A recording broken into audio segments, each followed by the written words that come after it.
Bienvenidos a las tertulias de Periodista Digital. Hoy tenemos la suerte de contar con Claudia Capel. Buenas tardes. Hola Juan, ¿cómo estás?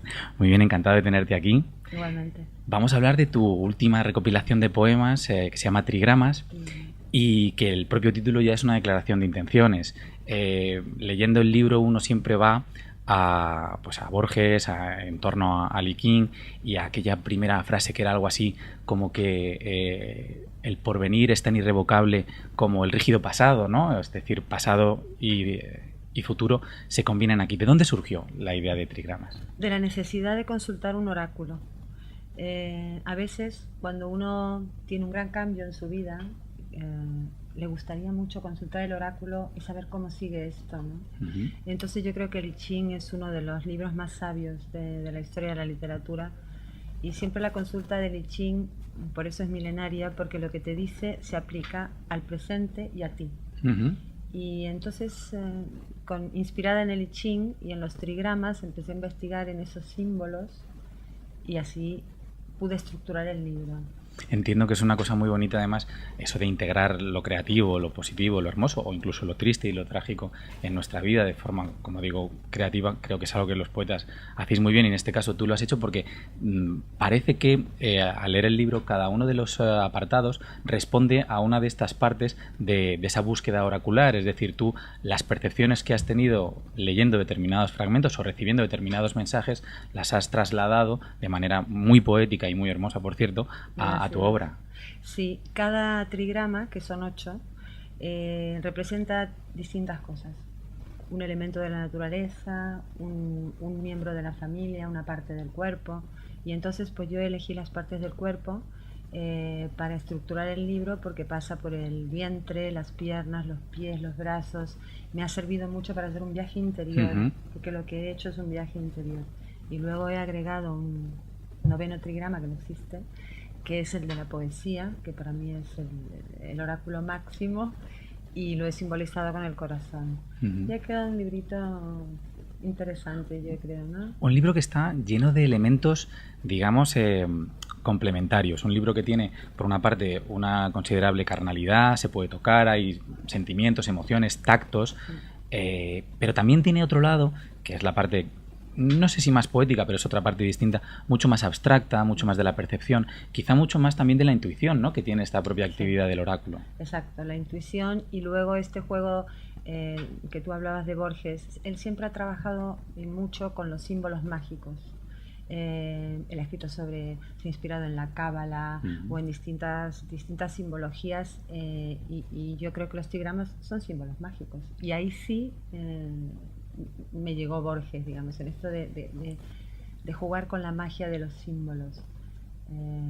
Y luego también cada vez me siento más cerca de todo lo que es la poesía oriental, uh-huh. japonesa. Esto se nota en la forma mucho. Sí. Es que además, perdona que te interrumpa, me gustaría que siguieras enlazando con eso. La obra uno pasa sin darse cuenta, porque además también es una obra que se lee muy deprisa, aunque luego puedes parar, pero se bebe como el agua, que es una cosa muy positiva. También puedes pararte y reflexionar, pero pasa sin querer lo de la composición breve, que es como un haiku, al poema largo, al poema más extenso, a una rima, a un pareado. Es decir, has trabajado muchas formas poéticas. Muchas formas poéticas, sí, siempre con el hilo. Es la primera vez, este es mi 4º libro, y es la primera vez que me atrevo a publicar haiku. Y creo que hay algún tanka, no me acuerdo, creo que sí también hay tanka. Pero le tengo mucho respeto, uh-huh. Porque es muy difícil. Todo lo que es llegar a la quinta esencia siempre es lo más difícil. Pero bueno, esta vez me atreví, creo que hay algunos que están bien, a la gente le gustan. Sí, son muy llevaderos, son muy potentes también. Y luego también hay otra parte, respecto a lo mismo que decíamos antes, aquí yo percibo mucho lo tangible y lo intangible, y me explico. Pero no igual que antes, sino que lo tangible para mí, por ejemplo, aquí son los viajes. No solo el viaje interior, sino también hay un viaje exterior, ¿no? Sí. Está el mundo oriental, pero también está el nuestro, sí. El mundo más occidental.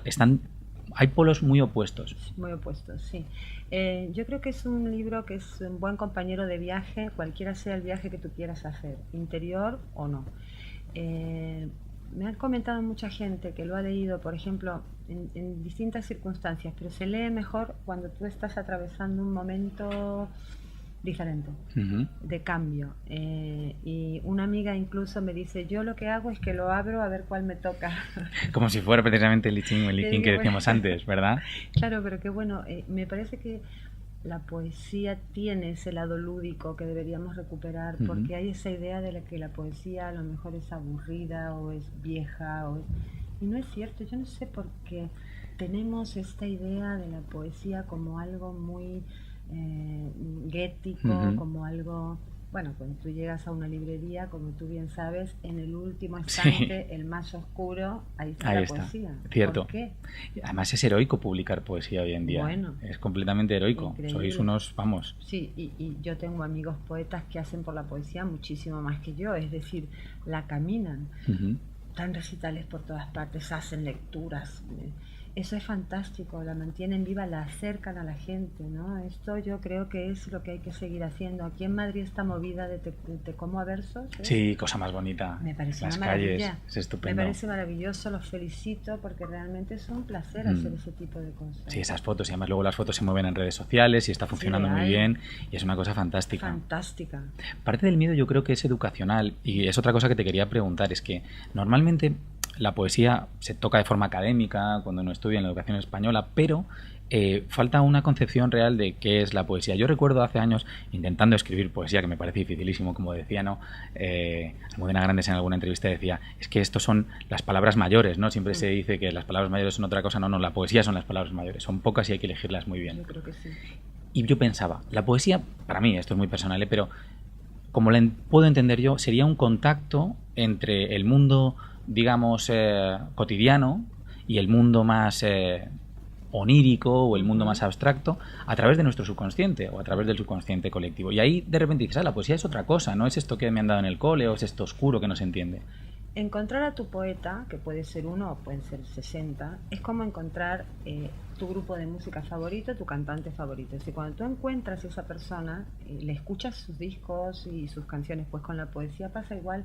Cuando tú encuentras el poeta que está contando algo que a ti te llega al corazón, es lo mismo que comprar un disco. Lo que pasa es que no se tiene ese concepto tan cercano de la poesía, sino que se ve como algo, no sé, que hay que irse a leerla a una biblioteca. Sí. Tú cuando propones, por ejemplo, hacer lecturas poéticas en otros sitios, por ejemplo, en un jardín, Ujú.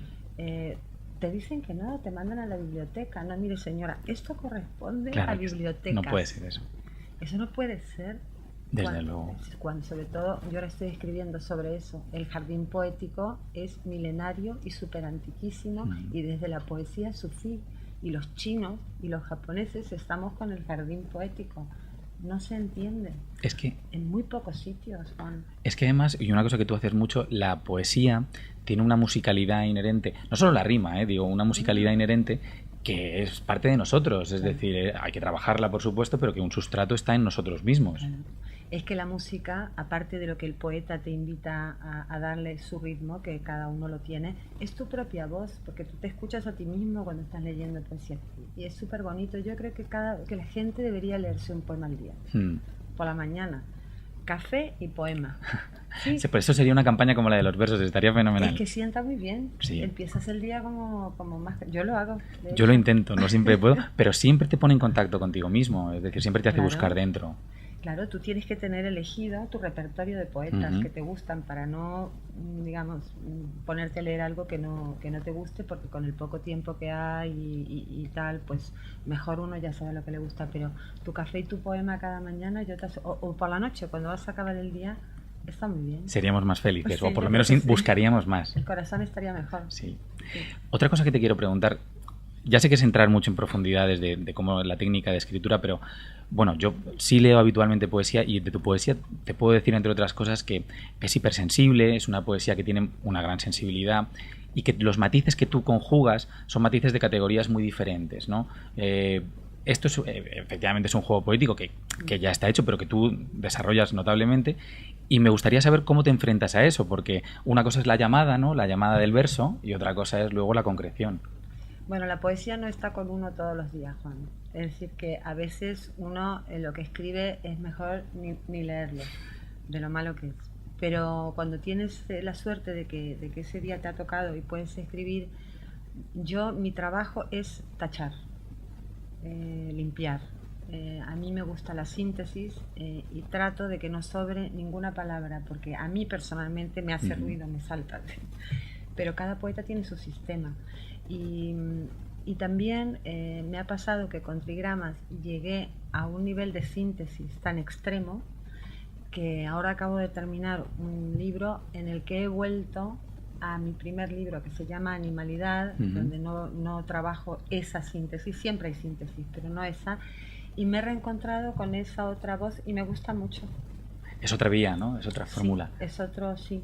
Así que tu siguiente proyecto será el Jardín Poético. Jardín Poético es prosa poética. Ajá. Y lo voy a sacar, bueno, tanto en Prisma, la revista de la Fundación Borges, o Proa, no sé en cuál de las dos va a salir, y también la voy a sacar en la revista Luque, que es una revista digital que creo que saldrá a partir de diciembre, para ir viajando por los jardines poéticos desde hace miles de años hasta hoy. Me gustaría que habláramos también de todo esto que nos estás apuntando, porque yo lo decía en un artículo aparecido que reseñaba esta obra, que tú eres una gran conocedora de Borges. Yo creo que todos los que nos dedicamos a esto, en algún momento Borges nos ha iluminado. Somos discípulos, por lo menos los demás atrasados de Borges, que queremos pelear y acercarnos con el gran maestro argentino. Y me gustaría que nos contaras qué es Borges para ti. Tú diriges la Fundación Borges y... Las revistas. Las revistas, perdón. Sí. La Fundación la dirige María Codal. Sí, que además me gustaría que nos contaras qué es para ti esta gran figura que en un momento dado ha sido guía para todos y que tenemos una historia sobre él, y me gustaría saber cuál es tu historia con Borges. Yo me encontré con Borges, no físicamente con él, con los libros de Borges, con la literatura de Borges a través de su poesía. Yo lo primero que leí de Borges fueron poemas y me pareció algo extraordinario. Entonces el siguiente libro que leí fue Ficciones, y ahí fue cuando me enamoré. Dije, este autor es una cosa que no se puede creer. Yo Ficciones lo releo una vez al año como mínimo. Este año se cumplen los 70 años. Es el 70 aniversario de Ficciones, sí, de 1944, fíjate.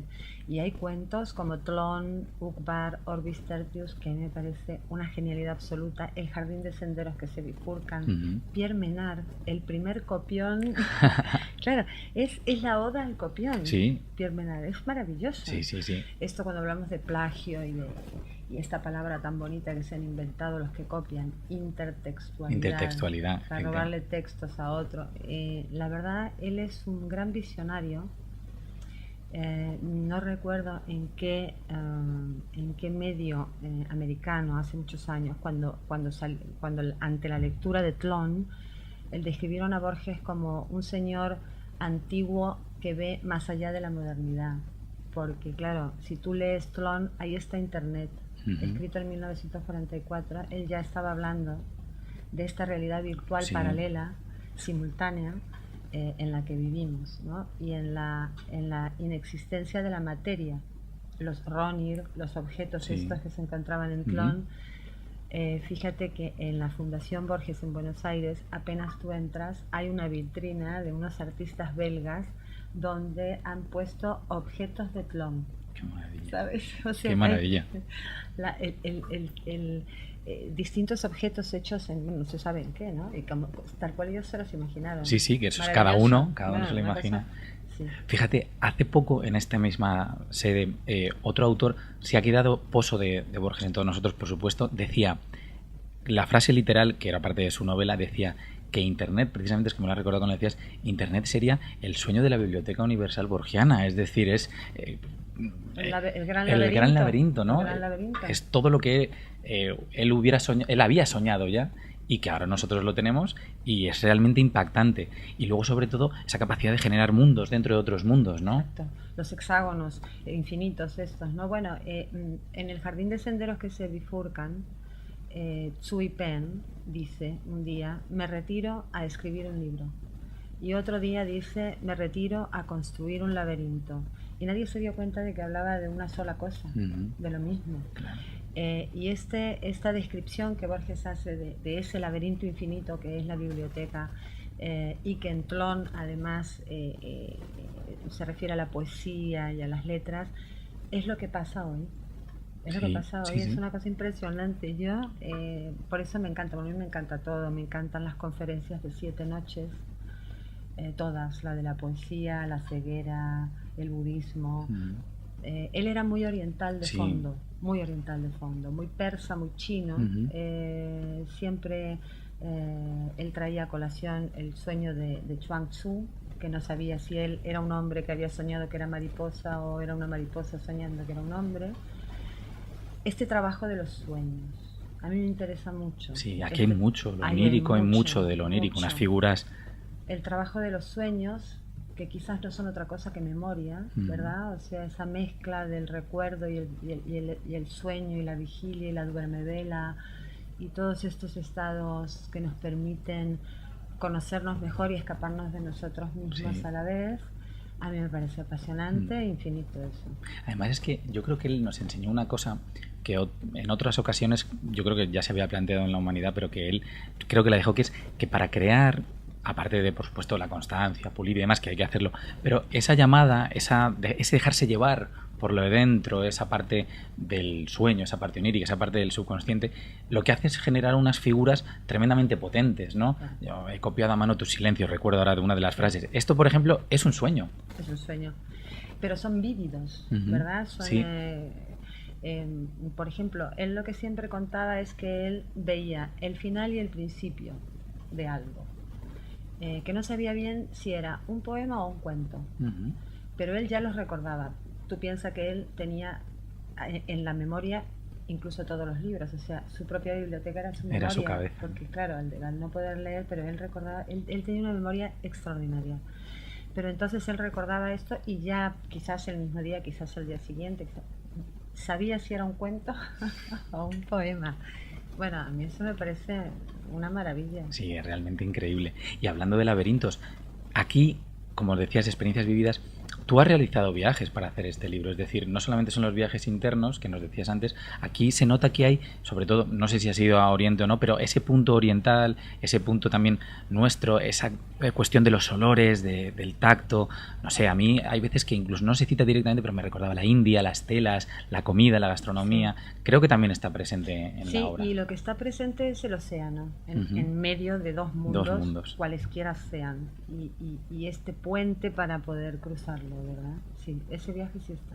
Las letras son estas poesías son unas letras que nos permiten comunicarnos con muchas cosas, porque es lo que decíamos al principio, ¿no?, de esta charla, con el pasado, con el futuro, con los otros. Y a mí hay una cosa aquí, yo, si me permites, leyéndote, lo que percibía son ecos del pasado. A mí hay una imagen que siempre me ha gustado mucho, que es una calle en la que se oyen pisadas de gente que no está, de gente que ya no está, de gente que ha pasado. Bueno, pues yo leyéndote a ti, la imagen mental que se me generaba, aquella idea, ¿no?, del hacer una radiografía de tu pensamiento en ese momento, era la de personajes que ya no están, pero están sus voces, están sus pisadas, están sus actos. Sí. Las 1000 vidas o las muchas vidas, ¿verdad? Yo creo mucho en eso. En mi libro anterior, Corazones y maletas, que es un librito al que quiero mucho y me da muchas satisfacciones, sobre todo con el lector, hay un poema que empieza: hace varias vidas que me preparo para conocerte. Es decir, que uno transcurre muchas vidas en esta misma, ¿verdad? Porque no sé, vete a saber de dónde venimos, dónde estuvimos, te debe haber pasado, porque le pasa a todo el mundo, llegar a un sitio y hay algo que tú ya sabes de ese sitio. O ver una persona y tener una empatía muy especial, sí, que con otras no se da. O sea, ahí hay algo. Sí. Hay algo. Entonces yo creo en eso, ¿no? Y por eso te decía que los sueños también son memoria. No es nada que te inventas. Cosas que salen de nosotros. Claro, que está en alguna parte tuya, que no sabemos cuál es, y por eso seguimos viviendo este misterio. Sí, que es el camino, ¿no? Exacto. Pero por eso tú sueñas unas cosas y otras no. Y también hay veces que gente te cuenta sueños y yo nunca he soñado eso, ni nada parecido. O sea, qué diferentes somos incluso hasta para soñar, ¿no? Sí, desde luego. Eso en definitiva es una celebración, que esto lo decía yo, de la vida. Este libro es una celebración de la vida, pero yo te digo, por lo menos para mí, a mí me parece que es una celebración de la vida, porque todo lo que tenemos, que puede ser inconexo, que puede ser, digamos, desconcertante incluso, en el sentido positivo de la palabra, todo lo que puede ser algo que no ubicamos, ¿no?, en este universo de trigramas, no es que cobre sentido, pero hay un camino para hallar el sentido. Yo te agradezco muchísimo la reseña que me escribiste, sobre todo esa palabra. Es una celebración, porque yo escribí este libro en un momento de profunda tristeza, transitando el nido vacío, que no es ninguna tragedia, yo sé. Pero cuando tus hijos se van de casa es difícil atravesarlo. Luego lo transitas, lo atraviesas y está todo bien. Pero lo que sí quise hacer en todo momento es escribirlo con esperanza y con luz. Que no haya en el libro ni tristeza ni nada. Entonces, cuando tú escribiste que te pareció una celebración, yo fui muy feliz, Juan, te lo agradezco de verdad, porque eso es lo que yo quería transmitir desde un estado de profunda tristeza, de yo estaba fatal. Quedó un libro, ¿no? Lleno de luz, de esperanza, sí, de posibilidades. Sí, de puentes, y sí, que ese era mi objetivo, ¿no?